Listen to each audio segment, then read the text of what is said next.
The summer sun burned hot across the Arizona plains, washing the land in waves of gold and dust.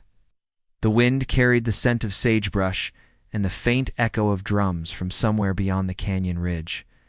To a stranger, the land might have seemed empty, forgotten by time, but to those who had lived here for generations, every rock and shadow told a story. It was a land where promises were made under red skies and broken under the silence of the desert night. No, it was here, among the endless stretches of wilderness, that her story began. She had just turned 18 when her fate was sealed.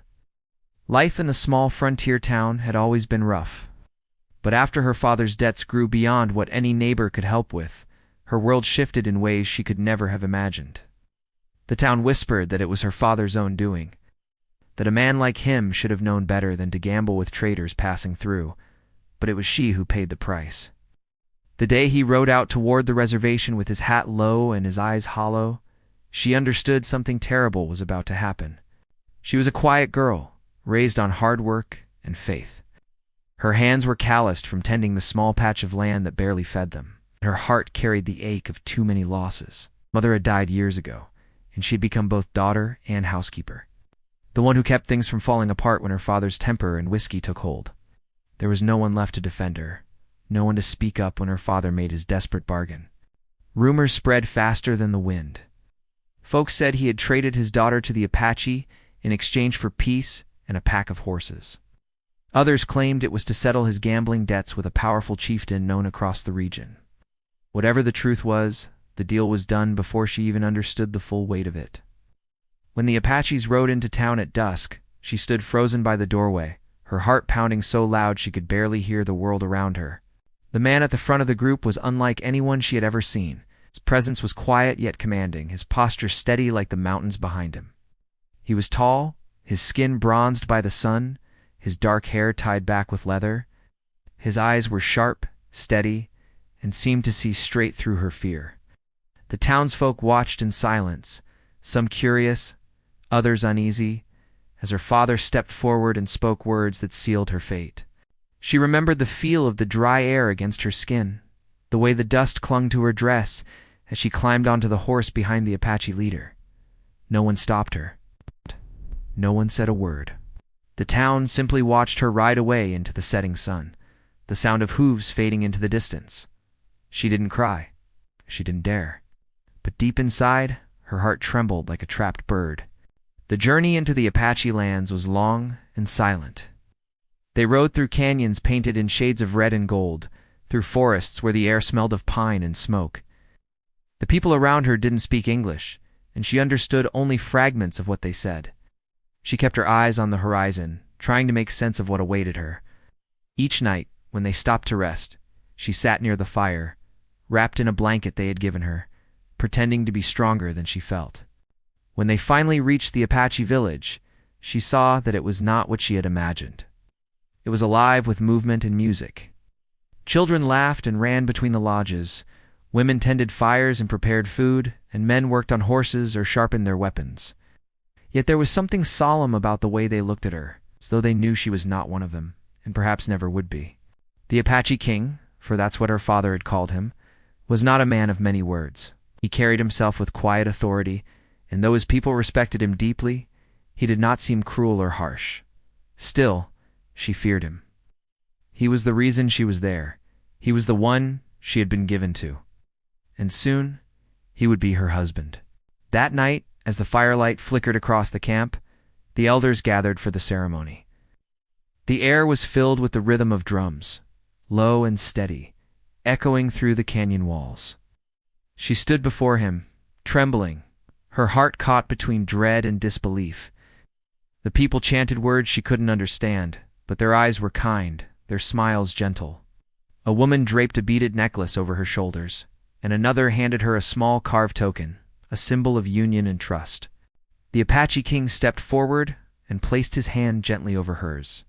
His touch was warm, his expression unreadable. In that moment, she felt the full weight of what was happening. There was no turning back. This was her life now, a world far removed from the one she had known. Among people who spoke a different language and lived by their own rules. When the ceremony ended, The stars stretched across the sky like 1,000 tiny fires. The music faded, and the people drifted away until only the two of them remained near the fire. He motioned for her to follow, and she did, her steps slow, uncertain. They entered the lodge prepared for them, the scent of smoke and pine filling the air. He spoke softly, his words calm, though she understood little. He did not come closer. Instead, he handed her a blanket and gestured toward the bedding, as if to tell her she was safe. She sat there for a long while, watching the firelight dance across his face, trying to understand this man she had been bound to. His eyes were not cruel, though his silence frightened her more than anger ever could. Outside, the desert wind whispered against the tent, carrying the sound of coyotes in the distance. No? She wrapped herself in the blanket and lay still, her thoughts spinning.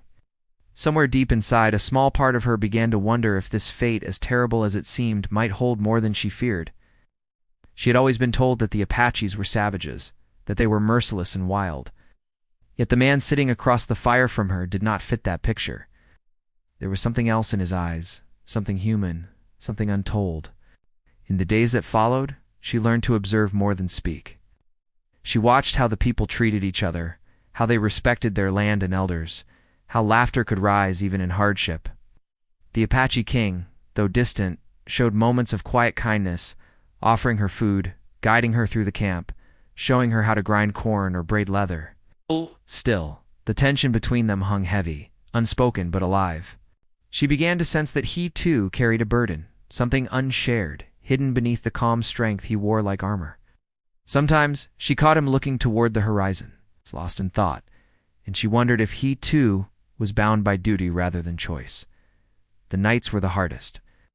She often lay awake, staring at the stars, missing the familiar sound of her home, the creak of the old porch, the hum of the crickets outside. Yet slowly, almost unwillingly, the sound of the drums, the scent of smoke, and the distant songs of the Apache began to feel less foreign. One evening, when a sudden storm swept through the valley, she found herself standing outside the lodge, watching the lightning streak across the dark sky. He approached her then, his cloak draped over one arm, and without a word, placed it around her shoulders. She looked up, startled, meeting his eyes for the first time without fear. There was warmth there, quiet and steady, like the earth after rain. Something changed in that moment, something small but real. The world seemed to pause, holding its breath, as if waiting to see what would come next. She didn't know it yet, but that night marked the beginning of something she would never forget. For the first time since she had been taken, she felt her heart stir not with fear, but with something she couldn't yet name. And as the thunder rolled across the mountains, she realized that love, like the desert rain, often came when least expected, wild, untamed, and forever changing the land it touched. The storm passed by morning, leaving the air cool and heavy with the scent of wet earth. The sun broke through the clouds in thin golden streaks, touching the hills and the edges of the village lodges. She stepped outside, her borrowed cloak still wrapped around her shoulders, feeling the damp sand beneath her bare feet. Everything looked softer in that light, quieter. Smoke curled from the fires, where the women were already cooking breakfast, and children chased one another through puddles, laughing as if the world had never known sorrow. The Apache king stood near the edge of the camp, speaking with two older men. His tone was calm, but his eyes carried a distance she couldn't quite read. She wanted to ask what weighed on him, though she knew she wouldn't understand his answer.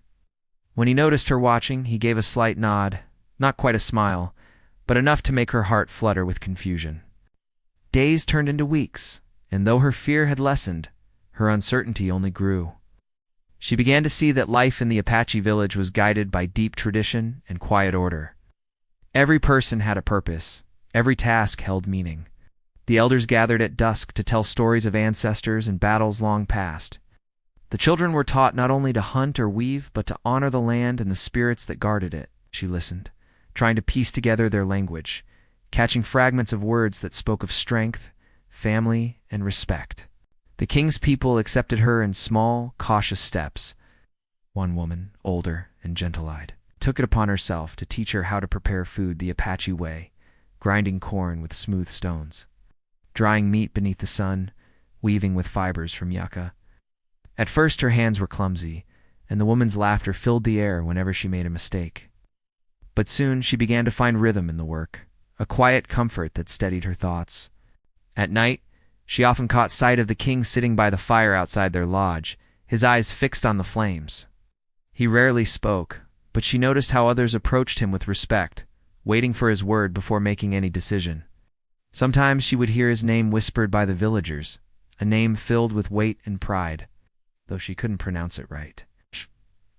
From the fragments she understood, he was not just their leader, but the one who had brought peace after years of conflict between neighboring tribes and settlers. Yet that peace felt fragile. Riders came and went with messages carried in hushed tones.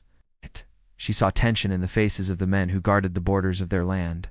One evening, when she offered the king a bowl of stew, she noticed a scar that ran down his left arm, hidden most of the time beneath his sleeve. It looked old, but deep, a mark of battle or betrayal. She wanted to ask how he got it, but stayed silent, knowing that some stories were not meant for strangers. Her own heart carried its scars too. Each time she remembered the day her father handed her over, her chest tightened with a mix of anger and sorrow. She tried not to hate him, but some nights she couldn't help it. She wondered if he thought of her now, or if he had simply moved on, pretending she never existed. The thought of home faded a little more each day, replaced by the smell of pine smoke, the sound of drums, and the faces that were slowly becoming familiar. Still, the question lingered. What did this marriage truly mean to the Apache king? She had been given to him as part of an agreement, that much she knew. But she didn't understand what he wanted from her, or if he even wanted her at all. There were moments when he looked at her with something softer than duty, and other times when he seemed miles away, lost in his own world. One night the air turned cold, and she sat near the fire inside their lodge, mending a torn piece of cloth. The king entered quietly, carrying something wrapped in leather. When he placed it before her, she looked up, uncertain. He unwrapped it to reveal a necklace made of turquoise and bone, finely crafted and old. He spoke in his language, slow and steady, pointing first to the necklace, then to her heart. She understood enough to know what he meant. It had belonged to someone important, perhaps his mother or sister, and now it was hers. The gesture struck something deep within her. She wanted to thank him, to tell him she would treasure it, but her words failed. Instead, she placed her hand over the necklace and nodded. For the first time, he smiled. A small, fleeting smile, but real. It made her chest ache with emotions she didn't know how to name. That night, she couldn't sleep. The sky outside was full of stars, so clear it felt like she could reach out and touch them. She stepped out quietly, watching the distant hills where coyotes called to one another. Somewhere beyond those hills was the world she had once known, the town, the church, the creaking fences, her father's weary face. But even as she thought of it, she realized that part of her no longer belonged there. The next day, everything changed. Before dawn, the alarm cries spread through the camp. Men ran to their horses, women gathered the children, and smoke began to rise from signal fires. She rushed outside, her heart pounding, searching for the king. When she found him, he was already armed, his bow and knife strapped to his belt. He spoke quickly to one of his men, then turned to her. His expression was calm, but she saw the storm in his eyes. He gestured for her to stay inside the lodge, but she shook her head, panic rising. She didn't understand what was happening. One of the women ran past, shouting words she recognized. White men, soldiers. Fear crawled up her spine. The sound of distant gunfire echoed across the valley, her breath caught. She had heard stories of raids, soldiers riding through Apache lands, claiming they were enforcing peace, but leaving destruction behind. The thought that it might be happening now, here, made her knees weak. Hours passed like years. She waited in silence, clutching the necklace he had given her, listening to the chaos in the distance. Then, when the sounds faded, the camp slowly came back to life. The men returned, weary and dust-covered. She ran out to find him, her heart hammering. When she finally saw him, a wave of relief washed through her until she noticed the blood on his arm.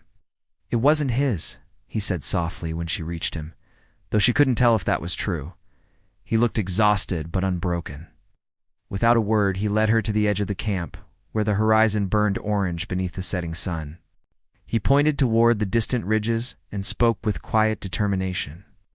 Though she didn't understand every word, she knew what he meant. Trouble was coming. The fragile peace between his people and the settlers was cracking. Soldiers wanted control of the land, and the Apache were being pushed closer to war. As the days went on, she began to see how heavy his burden truly was. Every choice he made was for his people's survival. Every decision carried a cost. The villagers whispered that he was torn between keeping peace and defending their honor, and that both paths could lead to ruin.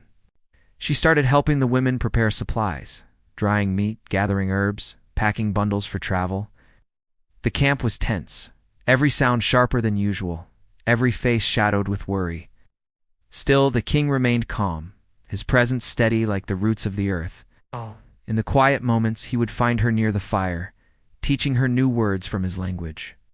She repeated them carefully, earning his rare smiles when she got them right. Sometimes they sat in silence, and though no words were spoken, it felt like a kind of understanding was growing between them. But one night, a messenger arrived from a nearby camp. His voice was hoarse, his face streaked with dust. The king listened without speaking, his eyes narrowing as the man spoke. When he finally turned to her, there was something in his gaze she had never seen before, a mix of sorrow and resolve. She knew then that whatever peace they had was slipping away.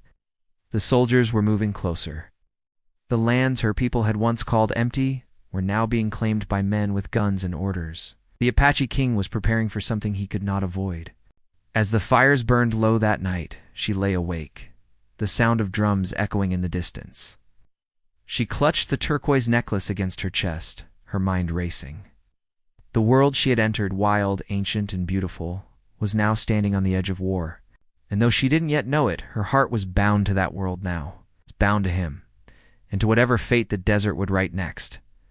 The days after the messenger's arrival felt like living under a shadow. The Apache camp was no longer filled with laughter or song. People spoke in quiet tones, moving with the unease of those who knew that change was coming. Even the horses seemed restless, kicking up dust, as if they could sense the weight of what was about to unfold. She felt it too, a tightening in the air, a silence that seemed to hold its breath. The Apache king spent long hours with his warriors and elders, their voices rising and falling behind closed lodges. When he returned each evening, his expression carried the exhaustion of a man standing between two storms. She wished she could ask what troubled him most, the soldiers, the land, or the fear of losing everything he had fought to protect. But she stayed quiet, sensing that his thoughts ran too deep for words. One morning, as the sun broke through the haze, she followed the women gathering herbs near the stream beyond the ridge. The valley stretched wide before her, beautiful in its stillness. Yet even here she could feel the tension.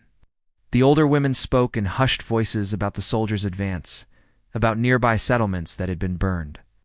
One mentioned that some Apache families had already begun moving deeper into the mountains, taking what little they could carry. It wasn't retreat, it was survival. That night, as the firelight flickered against the walls of the lodge, she finally asked the king what was happening. Her words were halting, mixed with pieces of his language and her own, but he understood. He looked at her for a long moment before speaking slowly. He told her the soldiers were demanding that his people move from their land, that the government claimed it as territory for expansion. He said he had tried peace, sent gifts, spoken with envoys, but now they came with threats instead of promises. His voice carried no anger, only weariness. She realized then that he had been fighting this battle long before she ever arrived, not just against soldiers, but against time itself. The world was changing, and he was trying to hold on to something that the rest of it had already forgotten. A few days later, the first sign of danger came. Riders returned from the southern ridge with news that soldiers had crossed into their land, setting fire to small hunting camps. The Apache warriors prepared quietly, sharpening their arrows and checking their horses. The king ordered the women and children to move to a hidden valley north of the camp. She helped pack supplies, her hands trembling as she rolled blankets and filled water skins. Though no one said it, they all knew what it meant. They were preparing for battle. When it was time to leave, the king told her to go with the others to safety. But something in her refused. She couldn't bear the thought of being far away, wondering if he was alive or gone. She told him she would stay, that she wanted to help.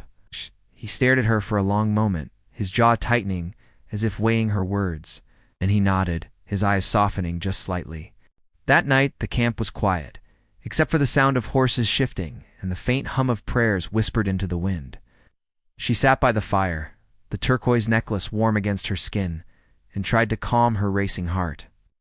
The king stood nearby, speaking with his men. The flicker of the flames lit the lines on his face, and she realized how much he carried. He was not just a leader, he was the last wall between his people, and the tide of change that threatened to wash them away. At dawn, he left with his warriors, riding into the rising light. The sound of their hooves faded into the distance, leaving behind a silence so heavy it seemed to press against the sky. The women who remained began to prepare food and gather water, their movements quick and practiced. She tried to focus, but her thoughts kept drifting toward the ridge where he had disappeared. As the day passed, the wind carried faint echoes, distant shots, shouts swallowed by the vastness of the desert. Each sound made her chest tighten. The waiting was unbearable. By evening, she could no longer sit still. She climbed the slope beyond the camp until she reached a high ledge overlooking the valley. From there, she could see faint trails of smoke in the distance. Her breath caught. Somewhere out there, he was fighting for their lives. When the warriors finally returned 2 days later, they carried the weight of loss in their eyes. The battle had been fierce. The soldiers had pushed hard, forcing them to retreat deeper into the canyons. The Apache had fought bravely, but the enemy's numbers were greater. She searched the faces of the returning men until she found him. He was alive, but wounded, a cut across his shoulder and dust thick in his hair. She ran to him, relief flooding through her. He didn't speak, only placed a hand on her arm and nodded, his eyes heavy with exhaustion. That night, as he rested, she cleaned the wound with herbs one of the women had shown her how to use. He didn't flinch, only watched her silently. The firelight softened his features, and for a moment, the world outside seemed far away. In the following days, the camp began to rebuild. The people worked together with quiet determination, repairing lodges and tending to the wounded. Yet beneath their efforts lay a shared fear that this was only the beginning. The soldiers would come again, stronger and more relentless. One evening, as the sun dipped below the canyon walls, a group of scouts returned with grave news.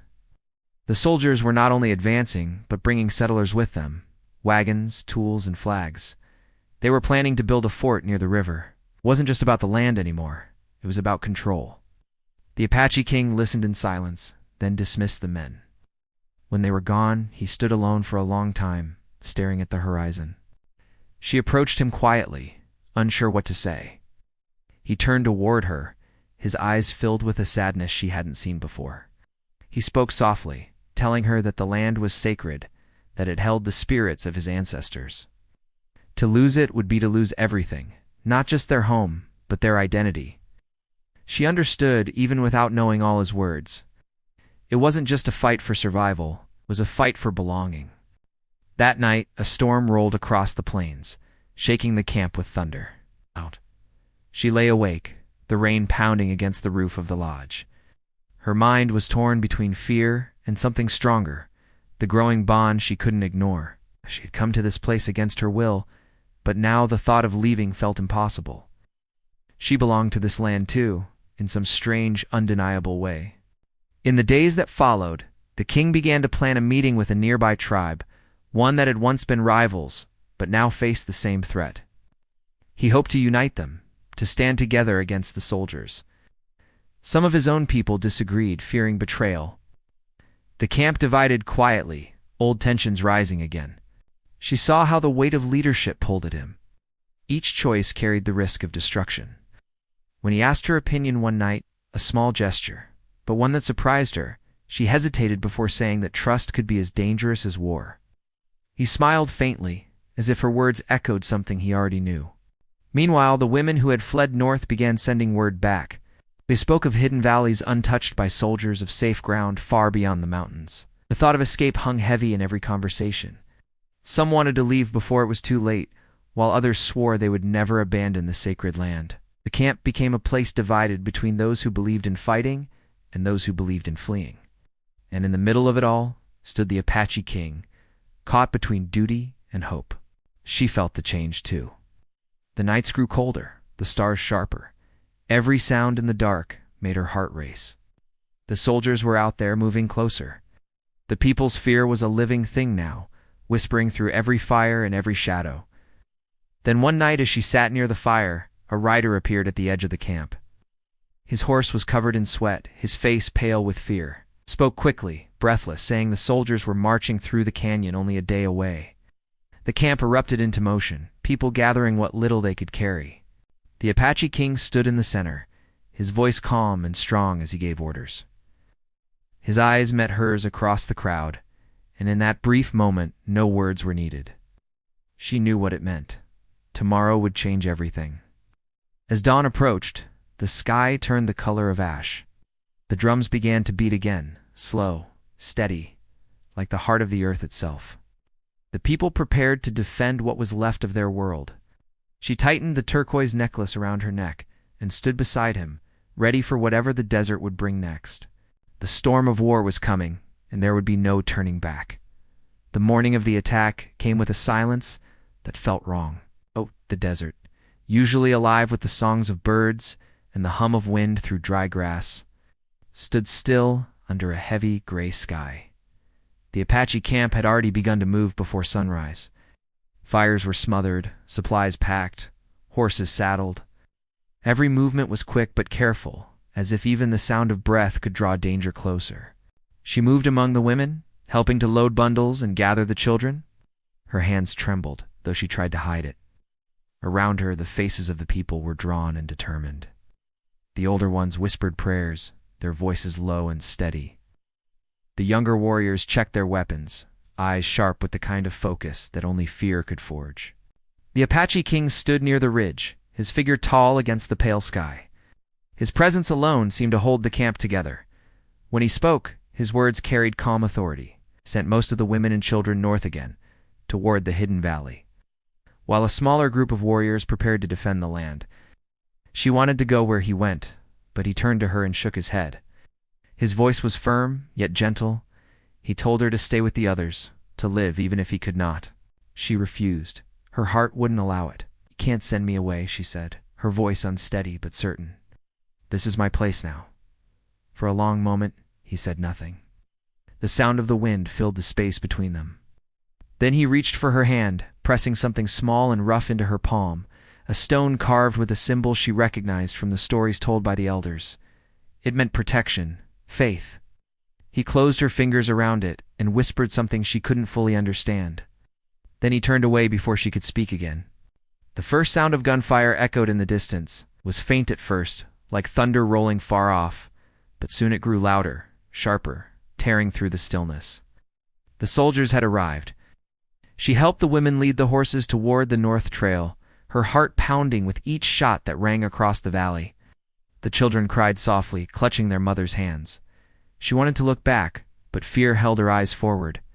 Every instinct told her to run, to survive, yet her soul felt anchored to the ground she was leaving behind.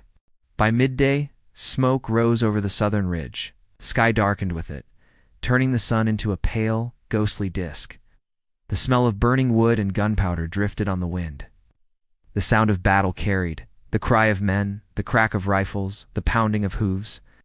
It was chaos, but beneath it was something else, something fierce and desperate, the sound of a people refusing to be erased. Ow. The group reached the mouth of a narrow canyon hidden between red cliffs.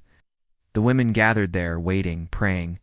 She stayed near the entrance, unable to rest. Mind was with him, out there where the smoke curled and the gunfire roared. Every few moments she thought she saw figures in the distance, only for the wind to scatter the image away. Time stretched. The sun dipped lower, bleeding orange light across the desert floor. Then she saw them, riders returning through the haze. For a moment her heart lifted. But as they drew closer, she saw the truth. There were fewer than before. The men's faces were streaked with dust and blood. Some carried the wounded over their horses. Her breath caught as she searched for him among them. He wasn't there. Panic began to twist inside her chest. She rushed forward, calling his name, but no answer came. One of the older warriors stopped her, shaking his head. His eyes were full of sorrow. He said the battle still raged near the river, that the king had stayed behind to lead the defense, buying them time to escape. The ground seemed to fall away beneath her. Women tried to hold her back, but she pulled free and ran. Her feet carried her through the canyon, over the rocks and dry brush, following the trail back toward the smoke. She didn't feel the heat or the pain, only the need to find him. The closer she got, the louder the world became. The smell of fire and dust choked the air. The crack of rifles cut through the roar of the wind. When she reached the ridge overlooking the battlefield, her breath stopped. Below, the land was a storm of movement. Apache warriors rode across the valley, their cries fierce and wild. The soldiers advanced in tight lines, their rifles flashing in the light. Horses screamed, arrows flew, and smoke rose like dark ghosts. It was chaos, beautiful and terrible all at once. She scanned the field, her heart pounding so hard it hurt. Then she saw him. The king rode at the front, his horse black as night, his movements swift and certain. He carried his bow with deadly precision, leading his people with courage that defied the fear pressing in from all sides. He was fighting not just for survival, but for dignity, for everything the land meant. A burst of gunfire shattered the moment. His horse stumbled, throwing him to the ground. She gasped, her legs moving before her mind caught up. She slid down the ridge, her hands scraping against the rocks, running toward the smoke and chaos. Bullets tore through the air as she reached the edge of the field. She ducked behind fallen brush, scanning frantically. When she saw him again, he was on one knee, bow drawn, blood staining his sleeve. She started toward him, but a hand caught her arm, one of the young warriors shouting for her to stay back. She shook her head and pulled away. The world around her blurred, the shouting, the heat, the gunfire. She could hear her heartbeat, fast and wild. When she reached him, he turned in surprise, his eyes widening. "You shouldn't be here," he said, his voice strained but firm. "You told me to live," she said, tears burning her eyes. "I can't if you're gone." He looked at her for a moment that felt endless. Then he took her hand, pressing the carved stone back into her palm again. His eyes softened, but before he could speak, the sound of horses drew near, soldiers advancing fast. He pushed her behind a fallen log and raised his bow. Soldiers came over the ridge, their rifles ready. The next few moments were a blur, arrows flying, bullets striking dirt and wood, the sharp scent of smoke and blood. He fought with fierce precision, every movement controlled, every strike deliberate. But there were too many. One of the warriors called out from the other side, signaling retreat. The king turned to her, his breath heavy. "Go," he said, motioning toward the canyon. She shook her head, refusing to move. "Go," he said again, louder this time, his eyes burning with urgency. Before she could answer, a shot rang out. The sound cut through everything. The king staggered, clutching his side, his face tightening with pain. She screamed his name, rushing forward, catching him before he fell. Around them, the Apache warriors closed ranks, driving the soldiers back for a moment. The air was thick with dust and fire. He leaned against her, his blood warm against her hands. "You have to go," he whispered, his voice barely audible. "The others need you." Tears blurred her vision. Shook her head, holding him tighter. "I won't leave you," she said. He looked at her with that same quiet strength she had seen the day they met, the kind that came from a heart that refused to break. "You must," he whispered again. His hand brushed her cheek, leaving a streak of red. "Live for both of us." More gunfire erupted nearby. The Apache warriors shouted for her to run. The world tilted, spinning in sound and smoke. She felt herself being pulled away by one of the men, dragged toward the ridge as the king's figure faded behind the wall of dust. She stumbled up the slope, her lungs burning, the carved stone clutched in her fist. The sky was dark now, heavy with smoke and storm clouds. Lightning flashed across the horizon, lighting up the battlefield below, a sea of fire and shadows. When she reached the top of the ridge, she turned back one last time. She could see the king still standing, bow in hand, fighting with the last of his strength as the thunder rolled overhead. His voice rose above the chaos, a cry that carried through the storm, fierce and unyielding, and the wind shifted, and the smoke swallowed everything. She fell to her knees, the stone digging into her palm, the sound of the battle echoing through the valley. The desert, once silent and sacred, was now a place of fire and ghosts. And as the rain finally began to fall, cold against her skin, she knew that whatever happened next would change everything, not just for her, but for all who called this land home. The storm had come, and nothing would ever be the same again. The night after the storm passed, the valley lay silent, washed clean by the rain. The scent of wet earth rose from the ground, and faint wisps of smoke curled from the dying embers of campfires. She stood outside the lodge, her eyes tracing the faint outline of the mountains against the gray dawn. It felt like a lifetime had passed since she'd first arrived, trembling and uncertain. Now there was something steady in her, a quiet strength she didn't recognize before. The Apache king stood beside her, his presence calm, his eyes watching the horizon, as if measuring what was left of the world after everything they had endured. The battle had left scars on the land and on them. The raiders who came for vengeance were gone, their trails fading into the dust. But the echoes of what had happened would never fully leave. She thought of the people they'd lost, of the homes burned, of the old chief who had guided them with wisdom before he fell, defending their ground. It was hard to understand how peace could ever follow such chaos. Yet there it was, the hush after the thunder, the moment when the air stops shaking and life slowly begins again. She looked at the man who had once been a stranger, the one she had feared on her wedding night. Now his presence was her calm. It was no longer a wall of language or pride between them, only understanding built through hardship. She had learned the meaning behind his silences, the weight of his duty, and the depth of his care that words could never express. When he turned to meet her gaze, no words passed, but everything was said. It wasn't the love born of easy days, but of survival, trust, and shared pain. In the days that followed, the camp began to heal. The women gathered to rebuild the dwellings, singing softly as they worked. Children ran barefoot, chasing one another through the grass. The sound of drums returned at night, not for war, but for remembrance. She joined them sometimes, her hands weaving through the daily rhythm of the village, helping where she could. It was strange to think that the girl who had once resisted her fate was now part of this life. People no longer looked at her as an outsider, called her by a name that meant dawn after storm, and it felt right. One evening, as the sun dipped low, he came to her with a small carved object in his hand. It was a figure shaped like a hawk, wings outstretched. He placed it gently in her palm. "For strength," he said. His voice was rough but tender, carrying a depth that spoke more than the words themselves. She closed her fingers around it, feeling the smooth wood warm from his touch. That single gesture carried everything, their journey from fear to trust, from strangers to something far deeper. As time passed, the line between her old world and this one blurred. Sometimes she thought of her father's ranch, the white fences and the wide plains she had known as a child. But those memories felt distant, like dreams fading in daylight. She had found something different here, not comfort or luxury, but a kind of freedom she had never known. She learned the rhythms of the seasons, how to read the sky, how to listen to silence. The Apache king taught her that love was not possession or duty, but respect and balance, like the wind that shapes the mountains without claiming them. One night, under a sky crowded with stars, he spoke of leaving the valley. The tribe needed new land, safer and more fertile. She listened quietly, knowing it meant starting over again, yet feeling no fear. "Where you go, I go," she said simply.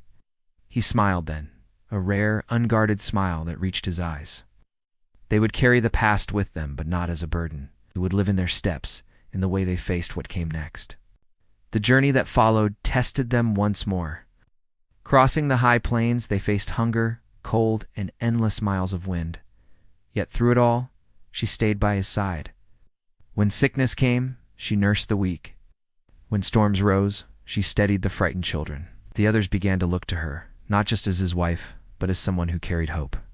In her heart, she felt a quiet certainty, growing that life had led her here for a reason, through fear and loss, toward something she could not have imagined before. At last they reached a valley untouched by war, where rivers wound like silver threads through green meadows. The people set to work, planting and building anew. One morning, she woke to the sound of laughter echoing through the camp and felt peace settle over her like a soft blanket. The Apache king stood watching his people, pride in his eyes, the kind of pride that comes from endurance, not conquest. He looked at her, and she knew that what they had endured had forged something unbreakable. Months later, she bore a childless son with his father's eyes and her gentle spirit. The birth brought new joy to the camp, and even the elders said it was a sign of renewal, a promise for the future. Holding her child close, she thought of how life could grow even in the harshest soil. The boy's tiny hand curled around her finger, and she felt tears rise, not of sorrow, but of gratitude. She whispered a prayer of thanks, not to the gods of her childhood, but to the land itself, for giving her this second chance. Seasons changed, and with them, the rhythm of their days. The child grew strong, chasing his father's shadow through the grass, his laughter bright against the wind. She watched them from afar, smiling, her heart full. The fears that once bound her had melted away. Love had not come as she had once imagined, but it had arrived all the same, lowly, deeply, like roots finding their way through stone. Years later, travelers passing through the valley would speak of the woman who had come from the white settlements to live among the Apache. They said she carried wisdom beyond her years, that her words brought peace where anger had once lived. Some said she was blessed, others that she was brave. She never corrected them. She knew the truth was simpler. She had loved, lost, fought, and learned. That was all. As twilight settled one evening, she stood once more at the edge of the camp, watching the same mountains she had first seen so long ago. The wind whispered through the pines, and for a moment she thought she heard the voices of those who had come before, guiding her still.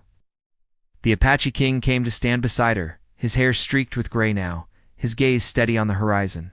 He took her hand rough and warm, and she leaned against him. They had walked through fire together and found their way to peace. There was no need for words anymore. The land around them held their story, written in every stone and shadow. The sun sank low, painting the sky in gold and crimson, and the world felt still. Their journey had begun with fear and misunderstanding, but it had ended in something timeless. She realized then that love, in its truest form, was not about where one came from, but about what one chose to stand for. In the silence between them, she knew that every step had been worth it. The story that began in fear had found its home in love, and in that quiet valley, beneath the endless American sky. It would live on forever,